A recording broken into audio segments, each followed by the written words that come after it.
तो अगर हम बात करते हैं शोभित आप ही के चैप्टर की, तो an equitable distribution of resources has become essential for a sustain quality of life and global piece.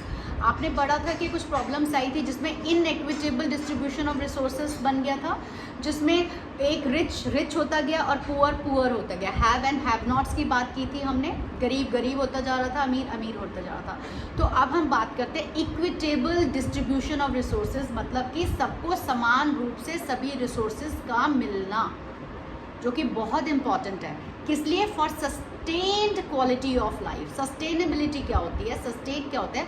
जो लगातार बहुत लंबे समय तक चले। ठीक है बेटे? तो एंड ग्लोबल पीस के लिए भी बहुत ज़रूरी है। आप देखते हैं ना, आपने पढ़ा होगा हिस्ट्री में कितने रिवोल्ट्स हुए। फ्रेंच रिवोल्ट हुआ है ना, यूरोपियन रिवोल्ट हुआ, कितने रिवोल्ट, इंडिया का भी रिवोल्ट जो आप 1957 रिवोल्ट की बात करते हो, फ्रीडम फाइटिंग की बात करते हो, वो किस लिए हुआ था? क्योंकि जब रिसोर्सेज आपने देखा, सिर्फ जब हमारे इंडिया में आए तो वो क्या हो गया। देखो, मैं इंटीग्रेशन ऑफ सब्जेक्ट्स की बात करती हूँ, अब मैं आपको हिस्ट्री भी ज्योग्राफी में डाल रही हूँ, क्योंकि जब हम सभी चीज़ों को साथ में मिलके करेंगे तो हमारे कॉन्सेप्ट ज़्यादा अच्छे से क्लियर होंगे। ठीक है बेटे? तो ग्लोबल पीस के लिए लड़ाइयाँ तभी होती हैं जब आप देखोगे कि जब आपके घर में भी होगा ना, अगर लाइक मम्मा वगैरह ज़्यादा शुभम को ज़्यादा चीज़ें दे दे और आपको नहीं हो, तो you will also have conflict, है ना? होगा कि नहीं होगा? तो same with haves and have nots.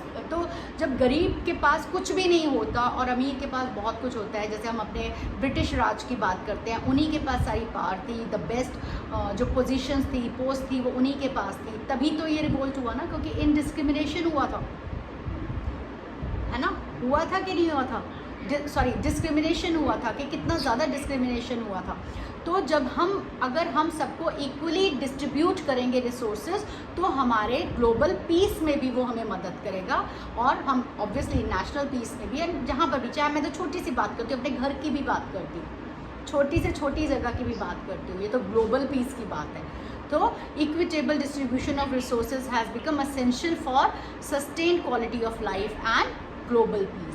If the present trend of resources, जो आज हमारे पास रिसोर्सेज हैं, वो डिप्लीट ही होते जाएंगे by a few individuals and countries, ठीक है, continuously, the future of a planet is in danger. जैसे आप पहले बात कर रहे थे, जैसे पहले जो हमारे डेवलप्ड नेशंस थे, डेवलप्ड नेशंस कौन से? हमारे यूएसए वगैरह, है ना, यूएसए, इंग्लैंड वगैरह, ये सब डेवलप्ड है ना, विकसित देश हैं।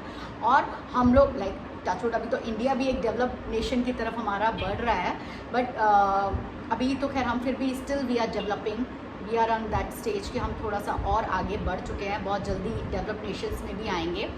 तो अगर ये सारे जो भी, कोई एक नेशन की बात करें, एक देश की बात करें, अगर वो ही सिर्फ या कोई एक राज्य की बात करें, एक स्टेट की बात करें, अगर वो ज़्यादा से ज़्यादा रिसोर्सेज को यूज़ करते जाएंगे और हम लोगों के लिए नहीं बचेगा, रेस्ट ऑफ द जो एरिया है या प्लेसेस है या नेशंस है, उनके लिए नहीं बचेगा, तो क्या वो ग्लोबल पीस की हो पाएगा? क्या हम डेवलप हो पाएंगे एज अ होल, लाइक पूरी, अगर हम वर्ल्ड की बात करें? नहीं ना। तो हमें इनको भी बहुत ज़्यादा सोच समझ के हमें इन सबको भी रिसोर्सेज को यूज़ करना पड़ेगा और इक्वली डिस्ट्रीब्यूट करना पड़ेगा। Is it clear to you? Is it clear to you?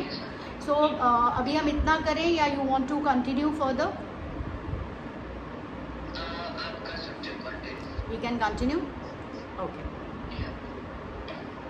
Just a minute.